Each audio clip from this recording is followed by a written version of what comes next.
US here, and I'm driving through Colorado. You got to see this. This is beautiful. Look at that.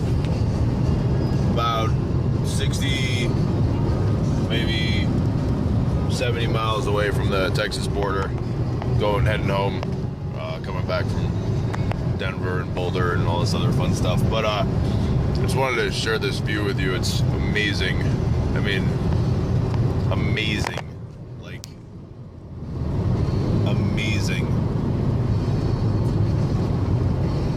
Yeah. So anyway, what's the point of this video? Appreciate the little things, you know.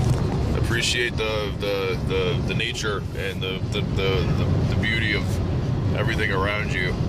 If you haven't had the chance to go to Colorado, I'd say definitely do it. I gotta cut through, heading south, so I gotta go from Colorado into New Mexico, and then the long, ridiculous drive through Texas to get to Dallas. It's like 6.5, 7 hours of Texas, and it's like small speed trap cities with like population of like 200 people, and they make their money just basically ticketing people with these speed traps. So yeah, but let's talk about something cool. Basically, I think we should discuss.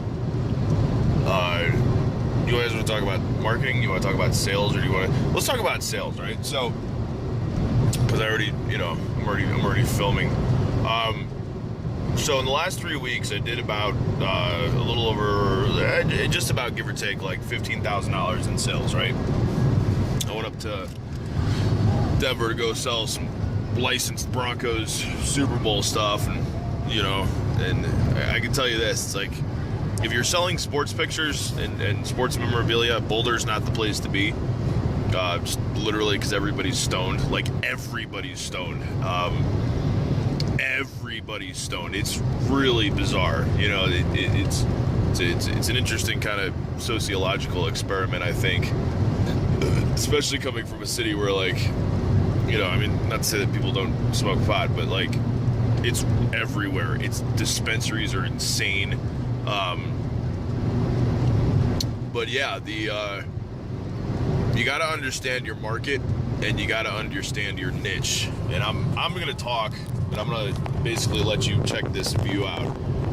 Just look at that, man. It's amazing.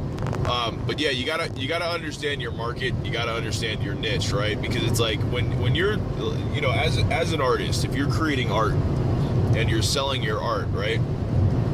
You have to understand who your target demographic is, because, like, and I talk about this all the time, but it's really like, if there's a market for every kind of art out there. There's a market for photography. There's a market for, painting, landscapes and abstracts and sci-fi stuff, and that's a cool bus, dude. Check that out. It's just like some weird bus. I don't even know if you got that, but it was pretty badass. But yeah, there's a market for it all. But you've really got to figure out, like, how to get your art in front of the people that want to buy your art. And I think that's a major hiccup for a lot of artists, because they don't, it's like when you're creating art, you don't really want to create art. Look at that, dude. That's so cool. It's just like, it's a gallery. That's what it says. It says gallery on it, right? Speaking of gallery, but yeah, it's like you want to get your art in front of people that, that are going to buy it. So it's like, you've got to figure out where these people hang out. You know what I mean? Where do these people go? And this actually includes, like, marketing online as well. It's, if you have stuff that's a little bit more, nature oriented, or because we're just basically soaking in all this awesome nature here. Look at cows. You're soaking in all this awesome nature. And then you've got these weird wind turbine power things, which I think are so freaking cool. But yeah, it's like, just for you to target market, right? See, like I do a lot of like outside, sales, and it's, you don't really know who your buyers are going to be, but it's like, that if you talk to enough of the right people, you're going to find buyers. And it's the same thing. It's like, not everybody's going to want to buy what you're selling, but you're going to get a lot of people.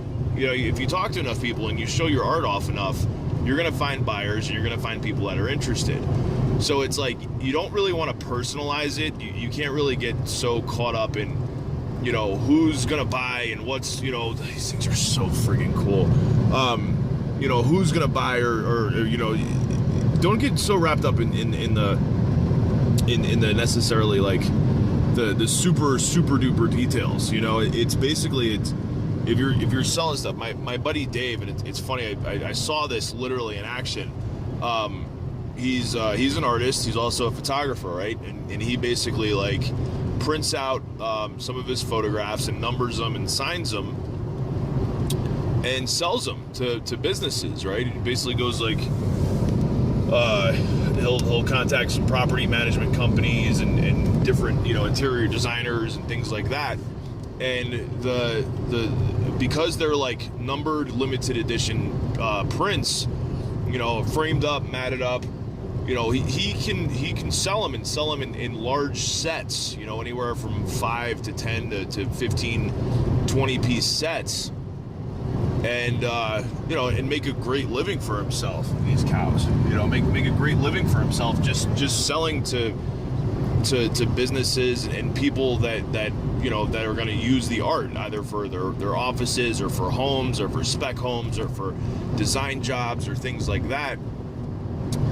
And it's really like, you got to figure, you depending on what kind of art you do, it's like, if you do comic art or you do anime art, like obviously it's like, there aren't a lot of businesses out there that just basically decorate in. Hey guys, Max Uhas here, and just in case, sorry about that, the video cut off.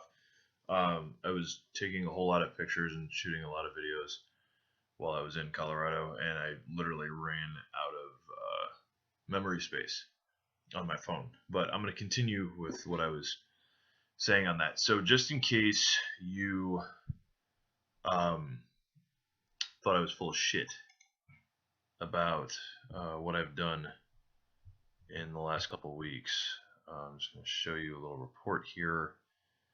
Let's go back a month, just so you can kind of see this, because I think Super Bowl. Anyway,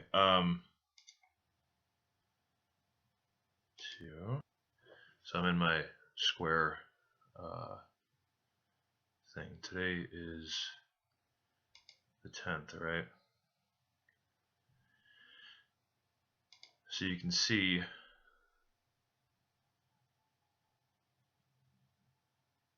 the screen goes away. Go away, screen. Be gone, foul beast. Yeah, so literally from in a month, you know what I mean? February 8th to March 10th, you know what I'm saying? A little over 15,000 in sales, you know what I mean? And I'll show you every single amount here, from big sales to little sales to, whatever. But yeah, like this isn't me just like saying, hey, I did 15,000 in sales and not actually showing proof. This is me in my company's EBD marketing. It's everybodydecorates.com. And yeah, I mean, these are all legit transactions. So there you go. There's your proof. And I'm going to continue with this video. All right, so continuing on with the point that I was making.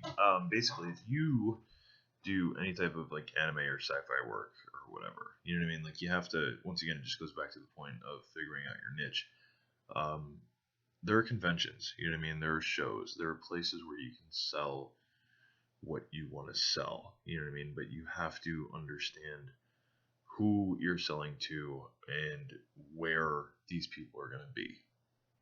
It's like there's a very, when it comes to creative people doing creative art, you really have to understand like where your niche is, where these people are going to be, where your buyers are going to be, And at the same time, it's like, what is a what you want to sell your work for? Because what I've figured out actually is that a lot of times, like, you may think, right, that when you charge less, people are going to be very prone to buy something. But there's a weird flip side to that though too. It's like, depending on who you're marketing to, or where you're selling the stuff, or who you're trying to sell to, if you price your art too low, you'll actually turn away, like you'll turn off potential buyers because it's too cheap. You know what I mean? There are certain people that enjoy paying a high dollar amount for a piece of art, so they could say, I paid a lot of money for this. And then there are other people that, that they're bargain discount shoppers. But, I personally, it's like, when it comes to selling art and doing stuff like that, it's like, you can get, cheap reproduction crappy canvases from Home Depot or Lowe's or something these days, so it's like, you don't want to price point your original art or your like signed prints or your reproductions comparative to Lowe's or Home Depot, because then you devalue your work. So understand what your clients are willing to pay, and understand what price point they're gonna be happy paying, if that makes sense. Anyway, I'm gonna wrap this video up. Hopefully you enjoyed the view. Colorado was great. I'm happy to be home. And now I'm actually, like, it's been weird, like, when you're on the road for like 3, almost 4 weeks. This week's just been nuts, just because I'm trying to get I'm literally just getting back in the swing of things, like just getting caught up. It took me almost a week to get fully caught up. So be prepared for more. Okay, I'm out, guys. Peace. Hope you enjoyed the video. Share, like, comment, whatever. And if you haven't already subscribe. And yeah, and there are some really awesome things in the works. And I'll be posting more about that on lifeafterartschool.net. First.